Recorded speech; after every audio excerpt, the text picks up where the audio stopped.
যারা ভগবানের টাচে থাকে, যারা ঠাকুর ভক্ত, মানে ঠাকুরকে নিয়ে পুজো করে, আমি দেখেছি না, খারাপ হওয়ার আগে ভগবান কিছুতেই সেই খারাপটার সাথে মানে কিছুতেই মানে কোনোভাবে সেই খারাপটার সাথে ভগবান কোনোভাবে তোমাকে মানে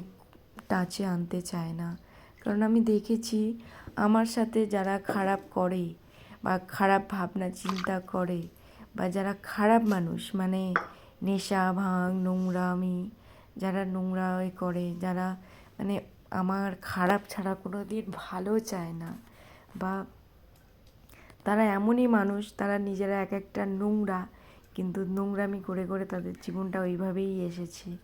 যারা কোনো দিন টাকা পয়সা রাখতে পারে না, পুরো মানে মানে ইনকাম করে উড়িয়ে দেয়, আর হচ্ছে পরচর্চা, পরনিন্দা, আর পরের খারাপ চাওয়া, পরকে সবসময় গালিগালাজ করা, মানে মানুষ আমি দেখেছি সেই সব মানুষদের থেকে না ভগবান সব সময় আমাকে দূরে রাখে। কেন জানি না, আমি তাদেরকে সবসময় বিশ্বাস করে ফেলি, আর ভগবান আমাকে তাদের থেকে অনেক দূরে সরিয়ে দিতে চায়। সে হয়তো ব্যাপারটা খুব কষ্টকর হোক আর যন্ত্রণাদায়ক হোক, কিন্তু ভগবান কোনো সময় চায় না যে আমি তার সন্তান আর কোনো খারাপ মানুষের সাথে আমি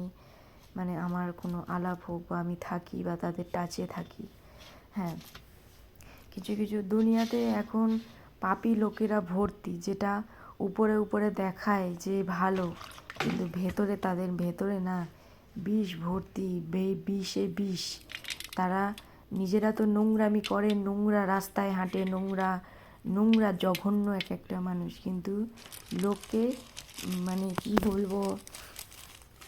তারা আবার আঙুল তুলে বলতে আসে যে আমরাই খারাপ। কিন্তু নোংরা জঘন্য যারা হচ্ছে কি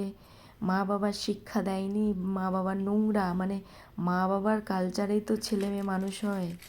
আর নোংরা কালচারে যারা ঘুরে বেড়ায়, বারে যায়, নোংরামি করে, রেগুলার মদ খায়, চেহারা দেখলেই মনে হয় যেন নোংরা জঘন্য টাইপের,